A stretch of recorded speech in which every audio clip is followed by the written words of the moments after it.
BJP Jubilee Hills అభ్యర్థి ఎంపిక ఢిల్లీకి చేరింది. జూబ్లీహిల్స్ అభ్యర్థి ఎంపికపై హైకమాండ్ కు కమిటీ రిపోర్ట్ ఇచ్చారు బీజేపీ అధ్యక్షుడు రామచంద్రరావు. ఇవాళ బీజేపీ ఎన్నికల కమిటీ పార్లమెంటరీ పార్టీ సమావేశం జరగనుంది. ఈ సమావేశంలో బీజేపీ జూబ్లీహిల్స్ అభ్యర్థిని ఫైనల్ చేసే అవకాశం ఉంది.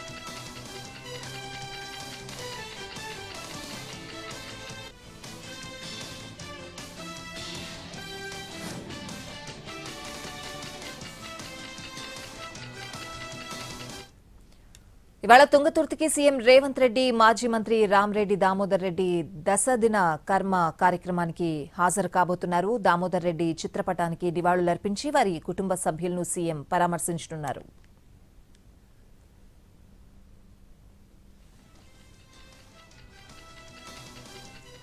బనకచెర్లపై హరీష్ రావు ఆరోపణలను ఖండించారు. టీపీసీసీ చీఫ్ మహేష్ గౌడ్ రాయలసీమను రతనాల సీమ చేస్తామన్నది కేసీఆర్ కాదా అని ప్రశ్నించారు.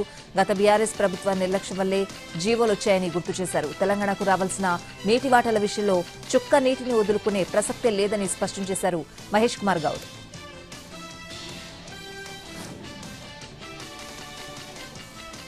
బీఆర్ఎస్ మళ్లీ అధికారంలోకి రాదన్నారు కాంగ్రెస్ నేత జగ్గారెడ్డి. ఆ పార్టీ నేతలు వాళ్లలో వాళ్లే కొట్టుకుంటున్నారని, బీఆర్ఎస్ మళ్లీ పవర్లోకి వచ్చే అవకాశమే లేదన్నారు. అధికారులు భయపడాల్సిన అవసరం లేదని, ఇంకో 3 ఏళ్లు కాంగ్రెస్ ప్రభుత్వమే ఉంటుందని, ఆ తర్వాత కూడా మళ్లీ కాంగ్రెసే వస్తుందన్నారు.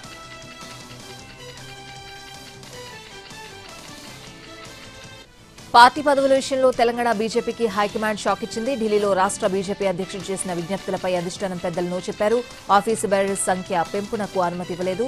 పోస్టులు ఆశించి భంగపడ్డ వారికి పార్టీ అధికార ప్రతినిధులుగా పదవులు ఇవ్వాలన్న ప్రతిపాదనపై నో చెప్పింది. జంబో లిస్టును హైకమాండ్ నిరాకరించింది. అఫీషియల్ స్పోక్స్ పర్సన్స్ కూడా పరిమిత సంఖ్యలోని తీసుకోవాలని ఆదేశించింది. దీంతో పదవుల విషయంలో ఆశావహులకు నిరాశే మిగిలింది.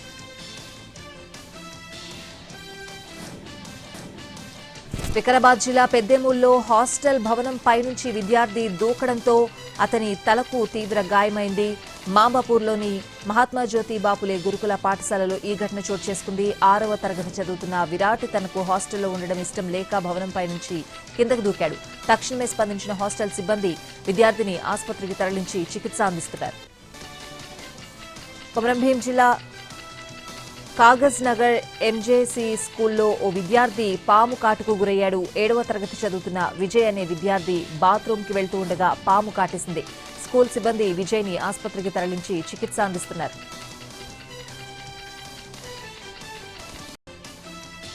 వికారాబాద్ జిల్లాలో ఇసుక మాఫియా రెచ్చిపోయింది. అక్రమంగా ఇసుక తరలిస్తున్న ట్రాక్టర్ను ఆపేందుకు పోలీసులు ప్రయత్నించారు. ట్రాక్టర్ ఆపుతున్నట్లు నటించి ఒక్కసారిగా పోలీసును ట్రాక్టర్తో ఢీకొట్టే ప్రయత్నం చేసి ట్రాక్టర్తో పారిపోయేందుకు డ్రైవర్ ప్రయత్నించాడు.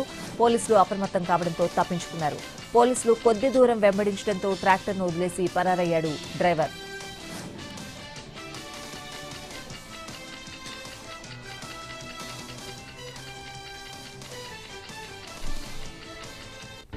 నకిలీ మద్యాన్ని గుర్తించేందుకు త్వరలో యాప్ తీసుకొస్తున్నట్లు చెప్పారు ఏపీ సీఎం చంద్రబాబు. మద్యం బాటిల్స్ పై ఉండే హోలోగ్రామ్ స్కాన్ చేస్తే మద్యం అసలా నకిలీనా అనేది తెలుస్తుందని అన్నారు. నకిలీ మద్యం కేసులో టీడీపీ నేతలను కూడా సస్పెండ్ చేశామని చెప్పారు.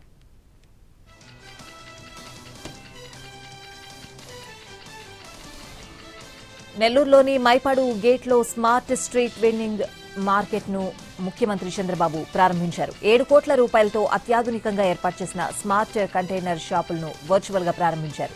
వీధి వ్యాపారులకు ఇబ్బంది లేకుండా స్థిర వ్యాపారం చేసుకునే అవకాశాన్ని ప్రభుత్వం కల్పించింది. 30 మాడ్యులర్ కంటైనర్లతో 120 షాపులు ఏర్పాటు చేశారు. ఒక్కో కంటైనర్లో 4 షాపులు ఏర్పాటు చేశారు.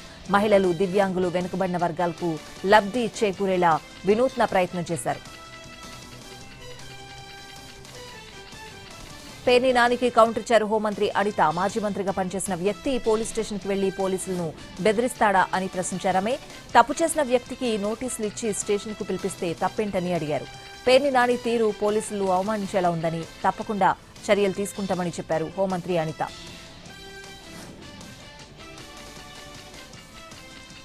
నకిలీ మద్యం కేసులో సీబీఐ విచారణకు డిమాండ్ చేశారు వైసీపీ నేత కాకాణి గోవర్ధన్ రెడ్డి. నకిలీ మద్యం బాగోతం బయటపడ్డాక టీడీపీ కొత్త డ్రామాలకు తెరలేపుతోందని అన్నారు. ఈ మాఫియా కేవలం 3-4 ప్రాంతాలకే పరిమితం కాలేదన్నారు. ఈ నకిలీ మద్యం స్కామ్ వెనుక అధికార పెద్దల హస్తం ఉందన్నారు. జయచంద్రారెడ్డి వైసీపీ కోవటైతే టీడీపీ ఎలా టికెట్ ఇచ్చిందో సమాధానం చెప్పాలని ప్రశ్నించారు.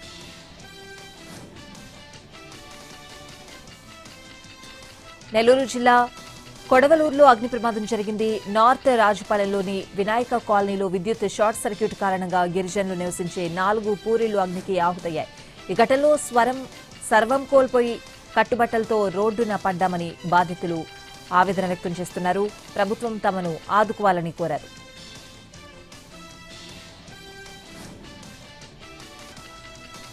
ప్రకాశం జిల్లా కంబంలో మద్యం షాపులపై ఆకస్మిక తనిఖీలు చేపట్టారు ఎక్సైజ్ శాఖ అధికారులు. స్థానికంగా ఉన్న 5 మద్యం షాపుల రికార్డులను పరిశీలించారు. షాపులో యజమానులు అవకతవకలకు పాల్పడినా మద్యాన్ని అధిక ధరలకు విక్రయించినా చర్యలు తప్పవని హెచ్చరించారు అధికారులు.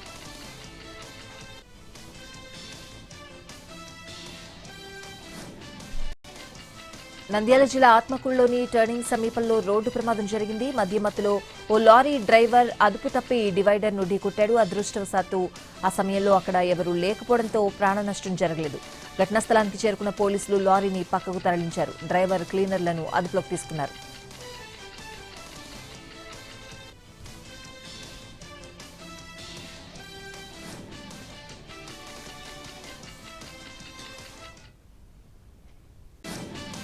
పశ్చిమ బెంగాల్లో మరో దారుణం జరిగింది. దుర్గాపూర్ సిటీ పక్కనే ఉండే శోభాపూర్లోని ఐక్యూ సిటీ మెడికల్ కాలేజ్లో ఎంబీబీఎస్ సెకండ్ ఇయర్ స్టూడెంట్ పై అత్యాచారం జరిగింది. బాధిత స్టూడెంట్ తన ఫ్రెండ్తో కలిసి క్యాంపస్ బయటకు వెళ్లింది. ఆమె క్యాంపస్ గేట్ దగ్గరకు రాగానే ఓ వ్యక్తి ఆమెను లాక్కెళ్లిపోయాడు. హాస్పిటల్ వెనుక ఉన్న నిర్మానుష్య ప్రాంతానికి తీసుకువెళ్లి ఆమెపై అఘాయిత్యానికి పాల్పడ్డాడు.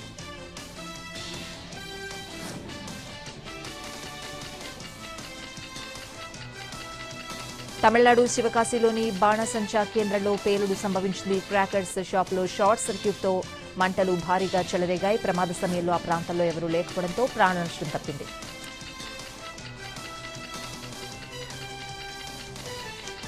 కర్ణాటకలో ముఖ్యమంత్రి మార్పు జరగనుందంటూ వస్తున్న ఊహాగానాలపై ఆ రాష్ట్ర డిప్యూటీ సీఎం డీకే శివకుమార్ స్పందించారు. తాను పార్టీకి కట్టుబడి ఉన్నానని, అయితే కొంతమంది దీనిపై గందరగోళం సృష్టించే ప్రయత్నం చేస్తున్నారని అసంతృప్తి వ్యక్తం చేశారు. నాయకత్వం అంశంపై తానెలాంటి వ్యాఖ్యలు చేసింది లేదని చెప్పారు. తనకెలాంటి తొందర లేదని అన్నారు. సీఎం పోస్ట్ షేరింగ్ పై చర్చించాల్సిన అవసరం లేదన్నారు. సిద్దరామయ్య తాను కలిసి పనిచేస్తున్నామని, అధిష్టానం ఆదేశాలను తాము పాటిస్తున్నామని తెలిపారు. భారత్ వద్ద ఉన్న విదేశీ మారక నిల్వలు తగ్గుతున్నట్లు ఆర్బీఐ తన డేటాలో తెలిపింది. అక్టోబర్ 3వ తేదీతో ముగిసిన వారంలో $276 మిలియన్ తగ్గి సుమారు $699 బిలియన్ పరిమితమయ్యాయి. అంతకుముందు వారంలో ఇవి $2 బిలియన్ తగ్గి $700 బిలియన్ చేరుకున్నట్లు పేర్కొంది.